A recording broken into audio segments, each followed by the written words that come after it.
मला सांगितल्याप्रमाणे ज्या पद्धतीनं युवकांचे प्रश्न असतील, शेतकऱ्यांचे प्रश्न असतील, राजकारणामधली जी सध्याची परिस्थिती आहे, या सर्व परिस्थितीला आपण जर बघितलं एका दृष्टीनं तर ही कुठंतरी सत्ताधारीकडून जनतेची केलेली कुरघोडी आहे. शेतकऱ्यांच्यावरती, युवकावरती केलेला अन्याय आहे.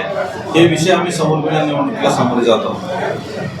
आता बोलताना दबाव माझ्यावर नाही, पूर्ण देशातल्या सगळ्याच उमेदवारावर विरोधात होत असतात. आता ही वेळ नाही ते सांगायची, ही वेळ आहे निवडणूक लढवण्याची. त्याच्यामुळे त्या विषयावर सध्या उत्तर देण्यात काय अर्थ नाही. निवडणूक न लढण्यासाठी दबाव होता येईल. 100% निवडणूक उमेदवारी मागे घेण्यासाठी दबाव होता येईल. हा, तो विषय आता तुम्ही पत्रकार आहेत, तुम्हाला माहिती आहे सगळ्या गोष्टी कुठल्या पद्धतीने दबाव येतो. नाराज देखील झाले असतील, त्याचा फायदा होणार आहे का तुम्हाला निवडणुकीमध्ये? काय गणित असणार नाही? एक विषय सांगतो, महाविकास आघाडीमध्ये बीजेपी पक्षाचे वर्षानुवर्षे काम केलेले कार्यकर्ते नेते आहेत.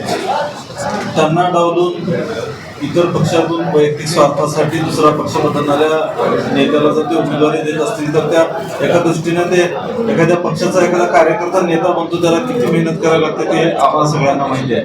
त्याच्यामुळं त्या नाराजीचा फायदा 100% आम्हाला होईल अशी अपेक्षा आहे. 100% शुभेच्छेसाठी बऱ्याच जणांचे कॉल आलेले आहेत मला, भाजपच्या नेत्यांचे सुद्धा. म्हणजे भाजपने निष्ठावंतांना डावलून आयात झालेल्या व्यक्तीला उमेदवारी दिली, त्याचा फायदा होईल असं वाटतं? 100% फायदा होईल, कारण त्यांच्यातला अंतर्गत कल या अत्यंत शिगेला पोचलेला आहे. आपल्या या मतदारसंघात नाही तर पूर्ण देशामध्ये त्यांचा कल एक ना एक दिवस त्यांची उतरती कला त्यांच्या अंतर्गत कलातूनच आपल्याला दिसून येईल. आता दिलेली उमेदवारी दिली गेली असं वाटतं? दबाव हा वेगवेगळ्या प्रकारचा असतो. काहींचे फोन करून बोलून दबाव असतात, काहींचे प्रत्यक्षात भेटून दबाव केलेले असतात. त्यांनी विनंतीपूर्वक केलेला दबाव होता की ही उमेदवारी तुम्ही मागे घ्या वगैरे, बस एवढाच विषय आहे. एकेकाळी भाजपची जी रणनीती आहे तेव्हा एक काँग्रेस पक्षाची पूर्वीपासूनची परंपरा आहे संघर्षाने अन्यायाविरुद्ध लढण्याची, आणि त्याचा मी कार्यकर्ता आहे. त्यामुळे अशा दबावाला आम्ही बळी पडत नाही. पहिला आमच्या विचाराचे होते, त्याच्यामुळे त्यांच्या सोबत होतो, विचार बदलले त्यांच्या विरोधात. 100% आमचं संख्याबळ आता फिक्स आहे. लोक आमच्या सोबत आहेत.